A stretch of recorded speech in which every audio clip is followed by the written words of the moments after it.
Leading off starts right now. And on the show today, joining me, I'm Chris Welsh, is Chris Clegg. It's the Chris and Chris Show on a Friday edition right here on Leading Off, brought to you by BetMGM.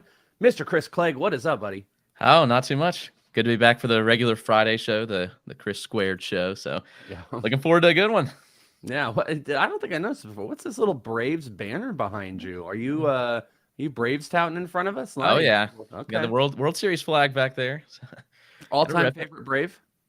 Probably Chipper. Yes, growing up, that was like that's a boring answer, but it's It's just kind of boring. Like you would impress me if you would have went like Andrew Jones and been like, ooh, yeah, that's like a fun like little side. Like I yeah, think Chipper is the guy. I get yeah. it. Javi Lopez wasn't around long, but I really liked him when he was in Atlanta. He was fun. Had that season where he hit 43 bombs in Atlanta, one of the most memorable catcher seasons I remember, and that was younger. So, but Chipper was just the guy growing up. You know So, what my brain did when you went Javi Lopez? I was like, the sink arm pitcher, like the submarine pitcher. What are we talking about? But that's just where my brain went when you said Javi Lopez. You're absolutely right. What is up, friends? Hopefully, you guys are having a fantastic week. We're going to end it out with some baseball action. Clegg knows some prospects, and I wish we had a lot of prospect stuff to talk about. Though, I could just present it to you just right off the top, real quick, so we could get it out of the way. Clegg, do you have any anticipation that within this next week, we're outside the window, that we are going to see, really, this is about Gunnar Henderson or Corbin Carroll? I think that's kind of the big speculative thing right now. Do you have any anticipation that we will see either one? I actually think we will. And Carroll is the tough one. Like, when do we see him? I think we definitely see Carroll based on the comments from the Diamondbacks GM. Like, it's certain that he's coming up. When, I don't know. But I actually think Gunnar gets the first call. So I'm kind of speculating and stashing Gunnar if you can this week in anticipation that he does come up as early as next week. And I don't think Corbin Carroll is far behind him. I'm glad that you said it like that. You phrased it in a better way that the question would have been is which one would you bank on if they were coming up right now? Obviously, I think there's a little leg up Gunner positionally for fantasy. Corbin Carroll might be, at the end of the day, just a little bit more enticing. Diamondbacks could put him at a high point of the order, be really aggressive on the stolen bases. So, that's how we do the stuff. I like that. Yeah. That's a good. That's the bet. I'm going to go with Corbin Carroll. I still think they're going to get him, but all those rumors were really, right there with Gunner, where it was like he's not at Jacksonville and he's, blah blah blah, and then it's like he's in the lineup, so don't worry about that. Let's go through some headlines. Kyle Stowers hit his first major league home run in the bottom of the ninth with 2 outs, 2 strikes against Liam Hendricks to send the game to extras. Baltimore eventually won 4-3 in 11. The Orioles are now 2.5 games back on the AL wildcard. And wouldn't you know it, Kyle Stowers, I believe, was the #1 hit prop yesterday if you played that bad boy. Kyle Stowers, just another continuation of just really good Baltimore Orioles guys coming up. Are you hopeful in stashing Kyle Stowers? Or do you think this is just, it's kind of like, I think it's his second stint. So, is this something that you actually want to run with, or do you think this is very temporary? I mean, I hope it's permanent. Like, he really deserves the chance just to be able to run with the job at this point. Like, they're trotting out these guys in the outfield where it's kind of like outside of Cedric Mullins, like the corner spots, you have Austin Hayes. Like, let Stowers just run with the job out there in right field and see what he can do at this point, because I don't think he has much left to prove in the minors. I mean, we saw him get the bump to AAA last season and then play pretty much the entire year in AAA this year and looks really solid. We saw him out in the AFL last year. Good bat. I think he hits the ball really hard, makes good contact. Not going to get a great batting average, but I think the Orioles just run with it and see what he's got, because, I mean, he did make strides this season in AAA with as far as contact and strikeout rates.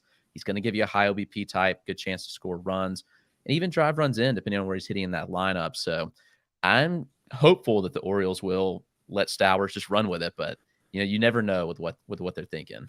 You would like to see it. Mr. Paul Goldschmidt homered twice, bringing his season total to 33, and probably an 80% usage of our home run calls yesterday. Kiddos, we've got quite the bit of change on the board when we get there with Mr. Paul Goldschmidt, but he remains 2 behind Kyle Schwarber, who also homered, who I called, but I didn't get the 2 like Andrew did yesterday, but I did get 1. Goldschmidt is the first in the NL in batting average at 339 and RBI at 105, and the Triple Crown remains within reach. Do you think Paul Goldschmidt gets the Triple Crown, and is there anybody even remotely close that could even challenge this NL MVP? The odds aren't even funny right now. The number 2 is his teammate, Arenado. It's similar to the NL Rookie of the Year award where only you can monopolize each other. So that's almost kind of set. But do you think he can hit this Triple Crown? I love the Triple Crown, by the way. It's Yeah, it would be phenomenal to see, and I certainly hope so. But it's just so tough. I mean, you've got him at the top of batting average, so he's got that. It'd be interesting if he can hold off Freddie. Like Freddie's pushing him there, but he's got a healthy lead, and I think that he can. He's hot enough where he can pass Schwarber in home runs at least. Even though I think Schwarber's due for a big weekend. I know he just had a home run yesterday, and I think it's going to be another big weekend for him. But man, you'd certainly love to see him get that Triple Crown. And like you said, MVP. I think he's kind of a shoe-in for it. Yeah, it is a shoe. And this is a great question that Bizarriza said. Next year, redraft. Let's go redraft because Dynasty, this isn't like a question. Who would you rather have? I'm going to be working on my early season ranks that are going to be out in September for next year. Clegg, I know you kind of get into that same stuff. Who'd you rather have, do you think, at this moment? Goldie or Vlad? So tough, but with everything we've seen, like the last 2 years, especially, it looks like Goldie's kind of here to stay. And I know he'll be 35 next year. Like he'll actually be 35 to end this season. And you wonder when the decline is coming, but it's really hard to argue against the results. I mean, he's putting up some career best numbers across the board. So I kind of lean Goldie. The falling knife syndrome is always difficult to deal with when is it going to happen, and I don't want to catch the falling knife when it happens. Vladimir Guerrero, 26 homers, 4 stolen bases, 284 this year. Strikeout percentage up a little bit. Everything else is I mean, the numbers are down. Last year, a little bit of an anomaly if you just look at his career, but otherwise, he's actually kind of up this year over his first 2 seasons in Major League Baseball outside of last year. Man, if I'm answering that in a pure redraft, I hate to be crazy reactionary, but I don't know if I am going to be able to go against Goldie next year. He just looks too locked in. It's going to come down. Goldie's also not like built to be a power hitter. He just is. He's always said that. He's like, he doesn't hit for power. He's a doubles hitter, and the contact works into it. I'd like to see a nice stretch out of Vlad at the back end of the year, but I do think based on our expectations, we are putting a bad season on Vlad when at the end of the day, he's going to have 30 plus homers. He's going to have a really good batting average. And I mean, really everything across the board, like if you got 90, 32 with a 290 average, would you be disappointed in really any player? No, but Vlad's going to get it simply because he's Vlad. So I don't know. It'll be hard to bet against an NL MVP who looks like he is locked in more than any player has ever been locked in. You know what I mean? Yep, 100%. And you're right. Vlad's made some strides. He's improved his contact rate. He's improved his zone contact. The only flaw is he's just still hitting the ball on the ground too much. So yeah, get back down to last year's levels. Those home runs come up. But yeah, I want to do a dive and look because early season there was that big Toronto team effort of like struggling against sliders. The whole team. It was Bichette, I think it was Springer, definitely Springer, and Vlad. They were all struggling. You could get them on sliders, and I'm curious at how that has adjusted, if at all, this season, and how pitchers. I just haven't looked at like a month-by-month breakdown or how that he's attacked any pitching. On a very good positive note, Bryce Harper returns to action today. I'm guessing way quicker than they thought based on the rehab assignment. Not that they're going to keep him there long, but 3 homers in like 2 or 3 days is going to do that to you. So though there has not been the official thing, which is super annoying, by the way, because I cannot activate him in tout until they do that. They have not taken him off the DL. He is coming off of the DL and probably going to go on quite the little run. And this is a huge, huge thing here because there was that time period when he got hurt, Clegg, that we kind of thought like he might not be able to do anything for us the rest of this season, but he's already shown good early power in those minor league stints, and I think he's going to come out swinging. Yeah, I think he's got something to prove rest of season. So I'm pretty excited to see what he can do, and if the early return AAA or any indication, then I think we're in for a big rest of season for Harper. I worry about like. That was my big worry, was like, where was the power going to be? Was it going to be zapped or anything like that? And it does not look like it's going to be zapped at all. Maybe part of a home run call today. On the injury front, Nestor Cortez, 15-day IL with a groin injury. Ouch. Zach Wheeler placed on the 15 with a right forearm tendonitis. Ty France left Thursday's game with a bruised right calf. No bueno. Kyle Tucker held out of Thursday's contest with a foot injury, not believed to be serious, still nursing all the little injury tags that are out there. And Yohan Moncada now was removed from Thursday's game due to left hamstring tightness. All right, we're going to play a game here, Clegg. Are you ready? I'm ready. Do you like scary stories? Yeah, sure. Okay, we're doing this. Here we go. Are you ready for it? I'm ready for it. Chris Clegg, would you dare pick up Trevor Rogers and put him in your lineup? Trevor Rogers in AAA struck out 12. But is this a fool's gold? Or is this a move that you make? Would you dare pick up Trevor Rogers? Oh, man. My light's back on. He was atrocious, like, all season. So we know what Rodgers is capable of. And we certainly saw that last night. Now, is that an indication of who he'll be moving forward? That's tough to say. And I really think he gets back to working that change up. Then we can see him be a solid starter rest of the season. I think I'm willing to pick him up. I'm not sure I'm willing to run him out the first start back. Like, unless your ratio is already shot. It's a great matchup. By the way, it was six no-hit innings, I believe, 12 strikeouts, 57 of 86 pitches for strikes, but he's coming off of a almost 6 ERA he had on the year, and it's fool's gold. That's what he is. You're like, oh, this looks so pretty. You pick it up, and it's just chocolate, or he's terrifying to me.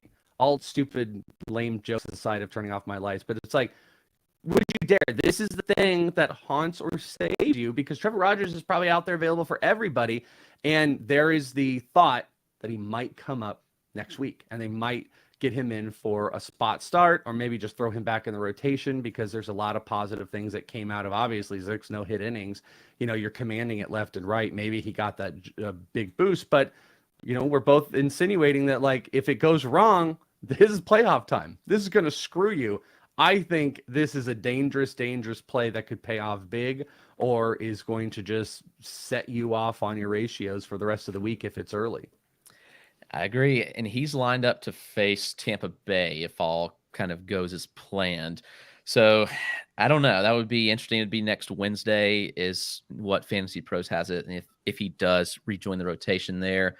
So like you said, it's a major coin flip. Could pay off. It could just totally blow up in your face. That's right. Only the people watching got any of that. They're like, why is Welsh just a lot of space in between his words? I turned off the lights and I turned my flashlight on. It's a horrifying look for me. But would you dare? Clegg, you might. I might. Who are they playing on Wednesday? Tampa Bay. Yeah, I might risk that one. I might do that. This is a fun fact. Sarah Lang, 13 runs without a single home run were the Yankees' most runs in a game without homering since May 11th of 2001. They had 13 runs, 0 homers versus the Orioles, and this was the lineup. So the Yankees lineup on that team had Chuck Knobloch at DH, Derek Jeter, Paul O'Neill, Bernie Williams, Tino Martinez, Jorge Posada, David Justice, Alfonso Soriano, Scott Brocious, with Mike Sena pitching. That was the team that scored 13 runs without a homer. But check out this Orioles lineup. Brady Anderson, Mike Bordick, Delino DeShields, Chris Richard, Cal Ripken Jr., Greg Myers, Melvin Mora. I loved Melvin Mora for some reason. Fernando Lunar, Jerry Hairston with Willis Roberts. Like, you look back on that and you're like, Jesus, that's like baseball royalty across the board. I don't know why I was more interested in the lineups when I looked at it than the actual stat, but that was a fun fact from Sarah Langs. Yeah, that's pretty wild to see. And just looking back at those lineups, it's crazy to think it's been that long, and it just shows you how quick time's going. So, time slow down. We wish it would in some ways. Time keeps on ticking, when you say. Into the future. Into the future. Okay. Let's look at some stat heroes. Paul Goldschmidt, as you know, went 3 for 4, hit 2 homers, 5 RBI with 3 runs. Very good performance. 4 for 5 for Manny Margot with 2 RBI, 2 runs. Josh Donaldson, 3 for 5, 3 RBIs, 4 runs. Josh Donaldson, I feel like I smack talked Donaldson like 2 months ago, and ever since then, it's just been go time. Shea Langoliers, 3 for 4 with a homer and 2 RBIs.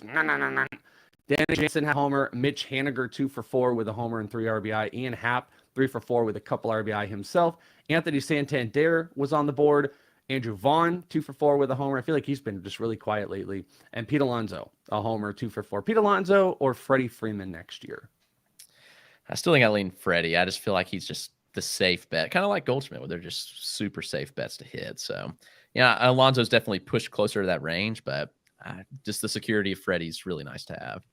On the pitching side, Aaron Nola, he went a full 9, striking out 11 with 5 hits. Jacob deGrom went 6, striking out 9. He had like 8 strikeouts through 5 or something like that. Then he had a little of a wonky 5th inning. Lance Lynn, 6 with 8 strikeouts, 1 earned run, 3 hits, and a walk. Marco Gonzalez went 6, gave up only 4 hits. Dakota Hudson, 7 innings, 2 earned runs, 5 hits with 4 strikeouts. Your stat zeros: Charlie Blackmon, 0 for 4 with 3 strikeouts. Austin Hayes and Sam Hilliard on the pitching side. James Caprillion, 2 2/3, 8 earned runs, 6 hits, 7 hits, 6 walks. Marcus Stroman gave up 5 earned runs. Chris Archer gave up 5 earned runs. And Cutter Crawford, 4 earned runs. What's been up with Marcus Stroman? Are you a big Marcus Stroman guy through the rest of this year? No, I'm not. I've never really been. Like, he seems like his value kind of goes up and down, where people get really excited about him preseason. Then he's kind of just a guy for me. He doesn't strike out enough, and it always seems like, kind of with the exception of last season, that the ERA is just, higher than we would like. And that's kind of the case this year. I know some of the peripheral numbers are a little bit better, but still, when you're getting a 4 ERA or higher and a 20% K rate, just doesn't do much for me. I agree with you. I agree, especially in these guys too, with like the Stromans, the Archers. This is a lot of the expected crew. Funny when you look at the high-end pitchers, the guys that perform, you're like, hey, look, there's Aaron Nola and there's DeGrom. There's a positive Lance. That's one we didn't talk about. Everybody has been, putting Lance Lynn out to pasture here, but putting together some big, strong performances could make him a really decent, cheap buy next year. Are you a buy candidate on Lance Lynn, or do you believe some of the struggles this year are just in his future? It's a really tough one for me to evaluate, honestly. Like, we've seen what he's capable of, and the stretch has been really good as of recent. So maybe it was just one of those things where just coming back from injury just took him a little bit longer to get acclimated. In that case, like, I think you can make an argument that he's a decently strong buy. And I think the value will be depressed enough because he's already 35, will be 36 early next season. So, if you're a redraft, it could be a good buy. And even in Dynasty, like, I think you can get him for dirt cheap at this point. Dirt cheap. I 100% agree. Hey, friends, who wants to look at a home run leaderboard? Because we got an update. It took like 10 days, but we got an updated leaderboard. Hold your horses, because we have a brand new person at the top. Boom. That is not a new person at the top. That's actually different from what the board I'm looking at. They just did that. I set that whole thing up, and this doesn't even look right. What's on here? I gotta take this off. I don't think this is right. Oops, get the overlay. We're naked. So what I have on here is D Blum at the top. So I think they had yesterday's, which is horrible. That is not new. I know that's yesterday's, and they titled it today. What are they doing to me here? Okay, well, the anticipation killed there. Not my fault, outside of us having the naked overlay there. D Blum is at the top with 47, not High Cubby like they had done yesterday's. High Cubby has 46. Go Cards is at 45 with Cat Fox at 43. So Cat Fox jumped up. D Blum, Go Cards, and Cat Fox all had Paul Goldschmidt with the 2 homers. That is a huge move. And we now have, it looks like 9 players with 40 homers. That's because we were at 6. We've got 9 in there. D Blum 47 at the very top. And let's see, what is that? Elskell is down here with Helpless in Miami and All I Do Is Win, Win, Win.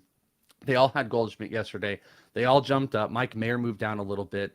I mean, really, when I'm looking at this, it looked like 6 of the top 10 people called Paul Goldschmidt yesterday, and bam. So D Blum, again, apologies. They sent me, here's the 826 board. I put it up, and that was 100% yesterday's stuff.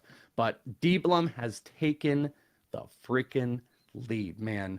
That's a big, big move. And it's always a big move with our friends over at BetMGM for kings and queens. We are rocking the red today. We have now officially created 3 different game use gear of our tiaras, because over at BetMGM, if you go and sign up right now and use the promo code leading off, you can get a $1,000 risk-free bet.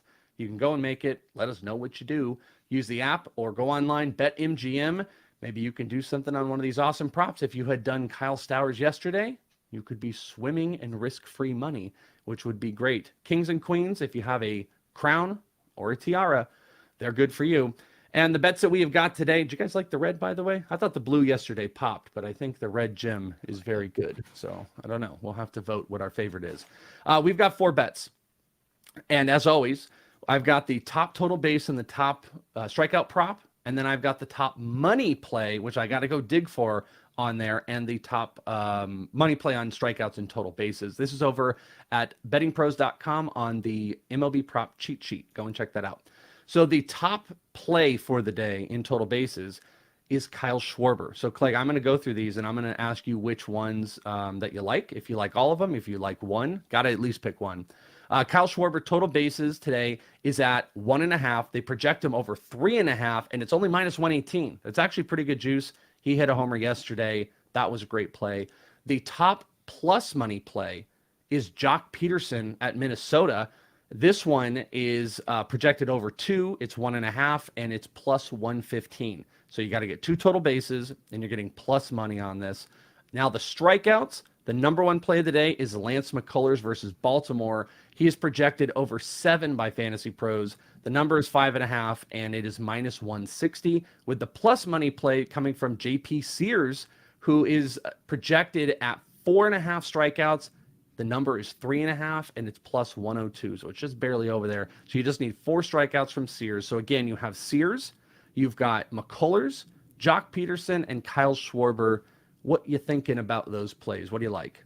I was digging into Jock a little bit, just looking at what he has to offer, and facing Joe Ryan. He's never faced Joe Ryan, but it seems like it's a match made in heaven for Jock, because Joe Ryan loves to locate his 4-seam up in the zone, and Jock absolutely destroys 4-seam up in the zone. And the velo is not really there with Joe Ryan. Ryan's kind of faded a bit, so I like the play of Jock Peterson here. And Sears is an interesting one. Like McCullers, I feel really good about, but the Sears play, 3.5, I could see him eclipsing that, even though we haven't seen him do it in quite a while. It's been over a month actually, but look who he's facing. I mean, we're facing Oakland, so today could be the day that happens. So I actually like most all these. Kyle Schwarber's is going to be my home run call for today. Actually, spoiler alert. So all the plays actually look really good to me. McCullers has been sharp since coming back. So, but I'm actually digging the Jock Peterson one the most. Yeah, and inverse, I think you just said it wrong, but Sears with Oakland now. Oh yeah, former with the Yankees, which makes sorry. Yes. No. I mean, he was. That's where he was. So, that I kind of think that one is kind of interesting. The Schwarber one is probably my favorite. Lead off hit, especially with these total base props. Something I try to focus on is one of 2 things when I'm going to be playing these. And for the most part, unless I'm getting good money on them, with betting, you want to play as much individual as you can. You don't want to be parlaying, because you're just going to lose your ass off if you do it every single day. But you want to have as close to even money if you're going to play them solo, or if you really feel really confident, maybe pair 2 together. And I usually am going for obviously big mashers that have a good matchup against a person, or great righty lefty split, or, and this is maybe the most important, someone's hitting closer in the lineup, so they have the potential for more at bats. And Kyle Schwarber leading off always gets you that. So he's, even though the average kind of sucks, if it's a good hitter to pitcher matchup, he's just a play I'd like to go with. And last night it worked out with the big bomb, and he's going to get the total bases. So getting close to even money, I kind of dig that against Pittsburgh. And isn't it Bryce Wilson today? Yes. Did I see? Yeah, I mean, never. You know what? Love the Kyle Schwarber one against Bryce Wilson. That's my play of the day versus the rest of these bad boys. By the way, some thought. I like Brian's here. Brian had said that I should give out one of the tiaras with an autograph index card from Welsh to the person with 24 correct home run calls, which isn't that interesting, because Brian goes, "Hey, I've got 24. I'm coming for you." So you're saying you want one. I'm definitely going to do something with this. Maybe I could do one of those. I'd do like like a personalized autograph game used tiara to someone who's still hanging out and watching on Fantasy Pros here. Maybe I will do that. I like that. And what was Wonky's thing?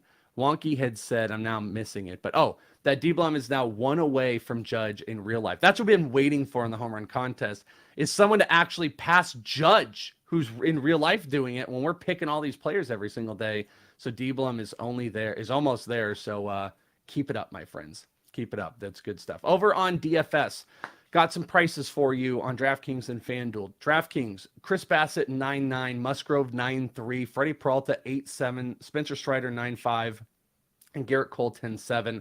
So, maybe it's something in there. Freddie Peralta is just kind of being undervalued. Funny thing, I think it's on DraftKings. It could be on FanDuel, maybe both, to be honest with you. But one of them, Justin Steele, is priced like $1,000 more than Peralta. That's where he's fallen, because he's fallen apart in later innings. But maybe you could take Peralta and put him even with like a Strider, even though it's a tougher matchup, or a Musgrove in a two-pitcher setup. On FanDuel, Tyler Anderson's 9.9, Musgrove is 10.8, McCullers is 9.2, Peralta 8.8, and Garrett Cole is even 11K. And if you're looking for some lineup builders, you're looking for 5 or more team total implied runs. Philly, Toronto, the Mets, and the Padres are all projected over 5 total team runs. So if you want to play some guys maybe higher in the lineup, you could go and do that. Home run time. Mr. Chris Clegg, you got to get on the board. Andrew Seifter hit a bomb. He hit 2 bombs yesterday with his Goldschmidt call. I want to say, I don't know if Bubba hit one this week. I don't remember how the guests have done, if I'm being honest with you.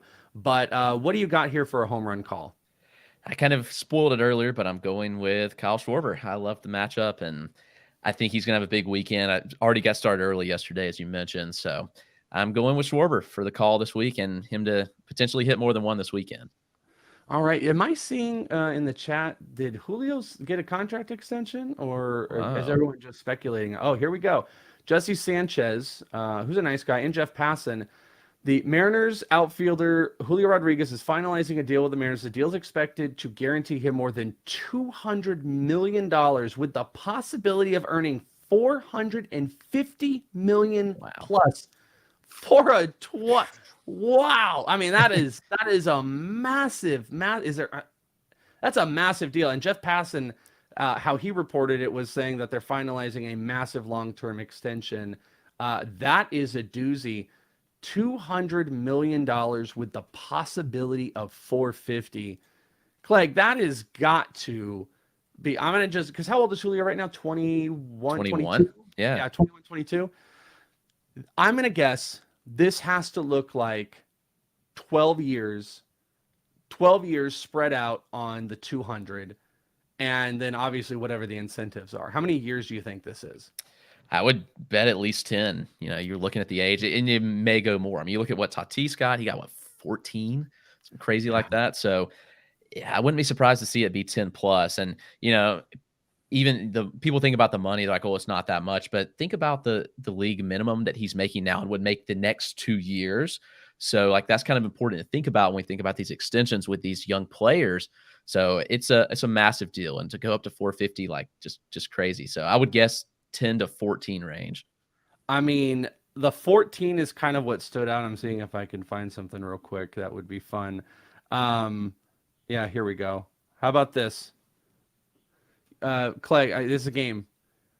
Which one doesn't have $200 million? This picture. Gonna go with the Welsh. Gonna go with the Welsh. Going to go with one of these guys is worth $450 million. One is worth $450. So you take a guess at which one it is. That's a massive, crazy deal. We'll find out more details here soon. That's some breaking news. Literally just came down. I saw the chat kind of blowing up there.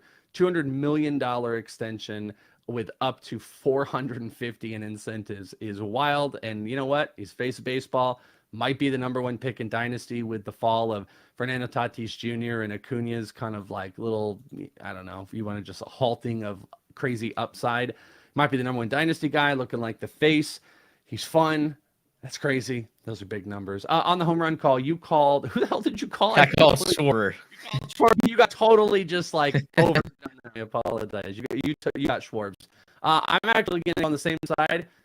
Give me Bryce Harper. Give me Bryce Harper for the weekend. He's only DHing. I don't think they're going to need to sit him. Man on a mission. He's been out. He wants to crank some homers. So I'm going to just take me some Bryce Harper and hope that there's that angry Harper is in there, and we're going to get some of that. It looks like we got Wonky with Jose Ramirez. Joe always gets judged, and whoever else is out there. Friends, that is it. That's it, friendos. I hope we did good. I appreciate you guys hanging out with us.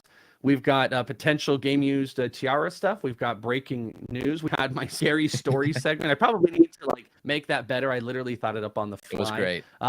Yeah, thank you. I appreciate it. I don't see any line today. We might be without Dr. Glenn. Clegg, what do you got going on? What do you got to promote?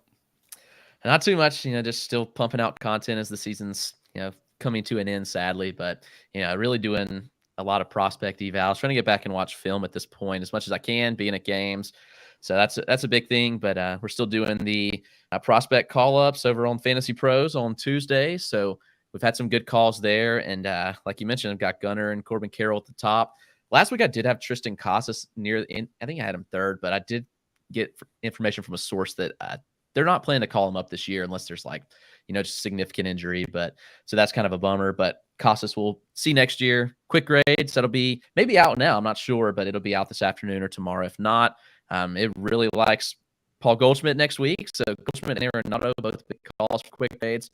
And you find podcast over at Fantrax Toolshed covering dynasty prospects, and then do some dynasty prospect coverage at Fantrax as well. So nice. A lot going on, but it's the best time of year, man. I wonder if Casas would be a potential AFL guy again to go a second straight year for some of the missed time and whatnot. Be on the lookout if you guys care about any of that stuff. We're getting close, probably within, I would imagine, the next 2 weeks of announcements on players that are going to be going to the Arizona Fall League. I have a couple names. I have a handful of names that I've personally gotten that's on the hush-hush of who no one's supposed to say. But they're starting to know. And I think with the minor league season ending, you're going to have something more official. So they may announce that pretty soon. And that's pretty important. I'll also be out there getting lots of video and all that stuff of all of them. You guys, you can find me on Twitter. Is it the Welsh? Got a Prospect One podcast coming up this week. Frank Stanfield from CBS is going to be joining me talking about the Prospect One ADPs, my own draft and his. And you guys know all the other drills. Thank you guys so much for hanging out. We love you all. It's leading off, and we're out of here. Peace.